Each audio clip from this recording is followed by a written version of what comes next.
मुबैना आइन शिकनी के खिलाफ हुकूमत का बड़ा फैसला। सदर आरिफ अलवी, साबिक वजीर आजम इमरान खान, साबिक स्पीकर कौमी assembly Asad Qaiser, deputy speaker Qasim Suri और गवर्नर पंजाब उमर सरफराज चीमा के खिलाफ आर्टिकल 6 लगाने की तैयारी। वजारत कानून और इंसाफ और वजारत दाखिला ने रेफरेंस पर काम शुरू कर दिया। कौमी असम्बली में तहरीक अदम एतमाद के दौरान आइन को सबूताज करने, पंजाब में आइनी बहरान पैदा करने और सुप्रीम कोर्ट और हाई कोर्ट के अहकामात पर अमल दरामद में रुकावट डालने का इल्जाम मायद किया जाएगा। आइन तोड़ने वालों पर संगीन गद्दारी और तौहीन अदालत के मुकदमा चलने चाहिए। मरियम नवाज का अदालती अहकामात के बावजूद हमजा शहबाज की हलफबरदारी को ढिठाई से रोकने का दावा। दीदा दलीरी से आइन, कानून और अदालतों का तमस्खर उड़ाना किसी नॉर्मल इंसान का काम नहीं हो सकता। अगर ये बातों से नहीं मानते तो सख्ती से निपटा जाना चाहिए। पंजाब 12 करोड़ आवाम का सूबा है, मजाक नहीं। नून लीग की नायब सदर पीटीआई रहनुमाओं पर बरस पड़ी।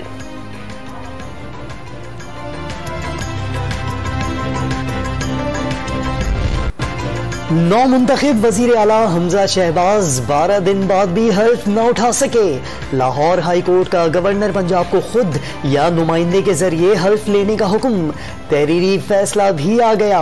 गवर्नर पंजाब उमर सरफराज चीमा की आईनी माहिरीन और वकला के साथ तवील नशिस्त।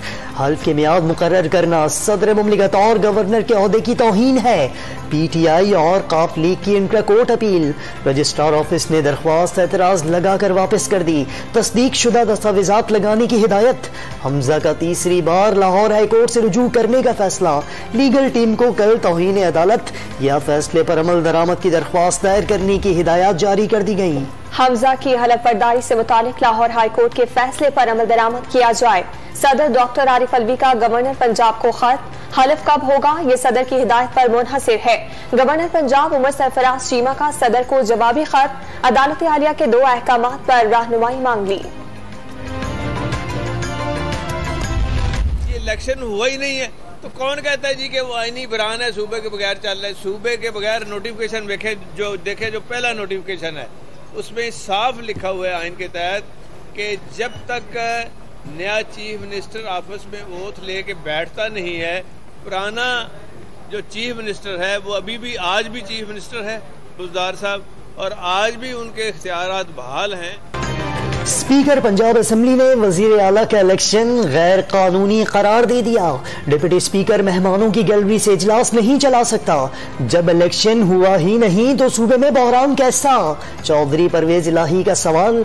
मामला असम्बली में पुलिस एक्शन से खराब हुआ। असम्बली इजलास मुलतवी करना न करना आईनी इख्तियार। उस्मान बुज़दार के बतौर वजीर आला इख्तियारात आज भी बहाल होने का दावा। सेक्रेटरी असम्बली की MPO के तहत गिरफ्तारी, ओछा हथकंडा। IG पंजाब और इंतजामी अफसरान को हुदूद से तजावुज न करने का मशवरा दे दिया। डिप्टी स्पीकर के खिलाफ तहरीक अदम एतमाद के लिए बुलाया गया इजलास अचानक 16 मई तक मुलतवी। MPO के तहत उसको इन्होंने अरेस्ट किया है। जो हमारे सेक्रेटरी असम्बली मोहम्मद खान के जो इन्होंने आर्डर निकाले हैं 3 MPO के, वो भाई ये नक्शे अमन कहाँ हुआ है असम्बली के अंदर? वो तो हमने करना है, मेरी सिक्योरिटी है, स्पीकर की कस्टडी है। ये कौन मामे बन गए हैं? नौ मुंतखब वजीर आला हमजा शहबाज की जेर सदारत पार्लिमानी पार्टी का इजलास। पंजाब असम्बली का इजलास मुलतवी होने पर मुशावरत। हुकूमत के पास नंबर्स पूरे नहीं थे, इसीलिए इजलास मुलतवी किया गया। लीगी रहनुमाओं का दावा। पंजाब असम्बली मुलाजमीन के बलबूते पर चल रही है। हसन मुर्तजा का मौकिफ।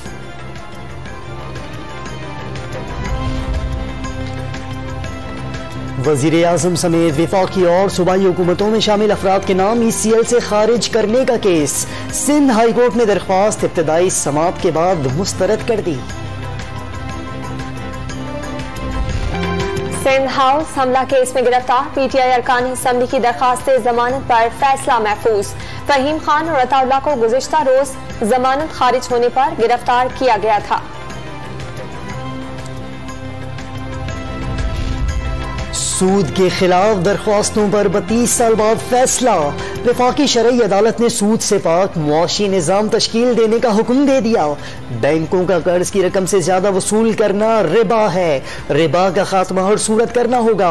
कर्ज अदायगी में ताखीर की सूरत में सूद लेने पर पाबंदी आयद।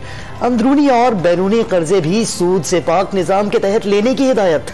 अदालती फैसले पर अमल दरामद के लिए 5 साल की मोहलत। विफाक और सूबाई हुकूमतों को 31 दिसंबर 2022 तक कवानीन में तब्दीली की हिदायत। इलेक्शन कमीशन ने साबिक वजीर आज़म इमरान खान के बयानात का नोटिस ले लिया। पैमरा से इमरान खान की पेशावर में तकरीर की मुकम्मल रिकॉर्डिंग तलब। हलीम आदिल शेख, खुर्रम शेख जमान और एजाज चौधरी की तकारीर की रिकॉर्डिंग भी मांग ली। जनवरी 2020 से आज तक जितने भी फैसले हुए इत्तफाक राय से हुए। चीफ इलेक्शन कमिश्नर और अरकान में मुकम्मल हमाहंगी है। इलेक्शन कमीशन का एलामिया।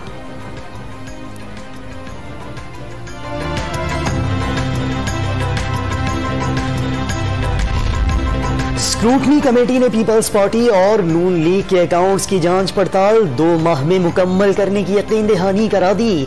कमेटी का रिकॉर्ड की फराहमी में ताखीर का शिकवा। स्टेट बैंक को तफसीलात फराहम करने का हुक्म देने की सदा। हो सकता है मजीद 17 सियासी जमातों के अकाउंट्स की भी जांच पड़ताल करनी पड़े। चीफ इलेक्शन कमिश्नर के रिमार्क्स। इलेक्शन कमीशन ने तहरीक इंसाफ के मुनहरिफ अरकान को नाअहल करार देने की दरखास्त पर इस्तेमाल।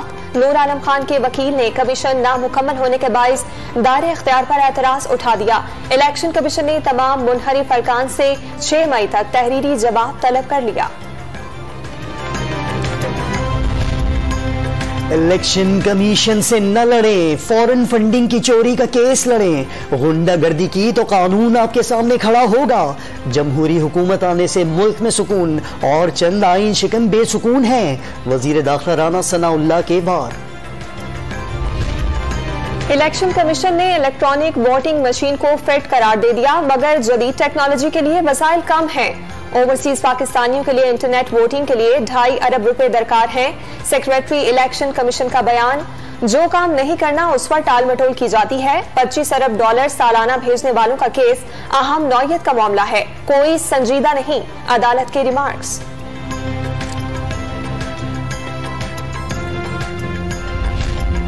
मालम जब्बा स्कैंडल में किसी किस्म की गैर कानूनी सरगर्मी सामने नहीं आई। पेशावर हाई कोर्ट ने केस निपटा दिया। नैब इंक्वायरी बंद। एहतसाब ब्यूरो ने अदालत में एग्जीक्यूटिव बोर्ड इजलास के मिनट्स पेश कर दिए। BRT के मामले में सुप्रीम कोर्ट ने हुक्म इम्तना दिया। बैंक ऑफ खैबर केस से स्टेट बैंक को आगाह कर दिया। नैब प्रोसिक्यूटर के दलाइल। नैब की इंक्वायरी भी शख्सियात देखकर बदलती रहती है। जस्टिस इश्तियाक के remarks.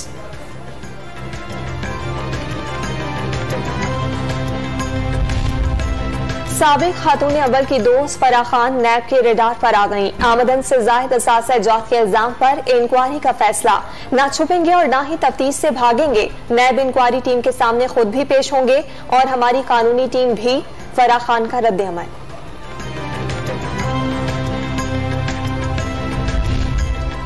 Money laundering, Ramzan sugar mills और आशियाना रेफरेंस में वजीर आजम शहबाज शरीफ और हमजा को हाजिरी से इस्तस्ना। अदालत ने नैब के गवाहों को 21 मई को तलब कर लिया।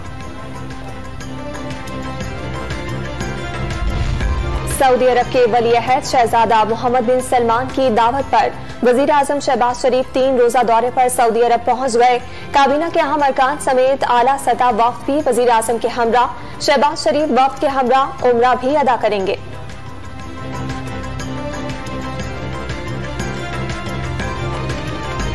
कौम ने ठप्पा लगा दिया, rejected rejected rejected. Nawaz Sharif खानदान रिजेक्टेड।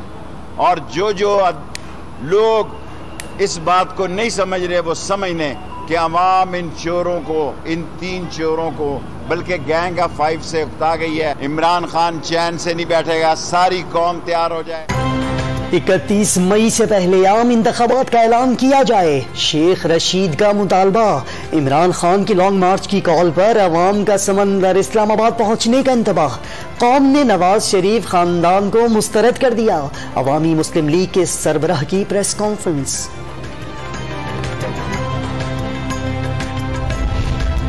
अमीर मकाम वजीर आजम के मुशीर बराए पॉलिटिकल और पब्लिक अफेयर्स तैनात। सदर मुमलिकत ने वजीर आजम की एडवाइस पर तैनाती का नोटिफिकेशन जारी कर दिया।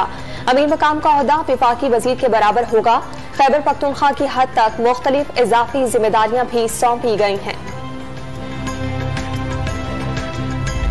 ओकाड़ा और मुल्तान में पाक फौज के हक में रैलियां। सैकड़ों शहरियों का किरदार कुशी पर इजहार मजम्मत। मुल्तान में भी पाक फौज जिंदाबाद रैली। सोशल मीडिया पर इश्तियाल अंगेज पोस्ट और तबसरों पर तशवीश।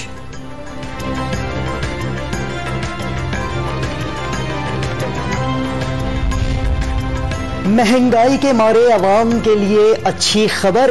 वजीर आजम ने पेट्रोलियम मसनूआत की कीमतों में इजाफे की समरी मुस्तरद कर दी। साबिक हुकूमत की नाअहली का बोझ अवाम पर नहीं डाल सकते। वफाकी वजीर इत्तलात मरियम औरंगजेब का बयान। मुल्क भर में बिजली का संगीन बहरान। शॉर्टफॉल 8000 मेगावाट से तजावुज। शहरी तवील लोड शेडिंग का अजाब झेलने पर मजबूर। शहरों में 12 और दही इलाकों में 18 घंटे की तवील लोड शेडिंग। कराची में 10-12 घंटे की बिजली बंदिश रोजेदारों का इम्तिहान लेने लगी। सहर इफ्तार में भी मुश्किलात। फ्यूल किल्लत के बायस पैदावारी सलाहियत में कमी। सूरत हाल संभालने के लिए लोड शेडिंग के दौरान ही में 2 घंटे इजाफा। के इलेक्ट्रिक ने ईद पर सप्लाई में बेहतरी की नवीद सुना दी।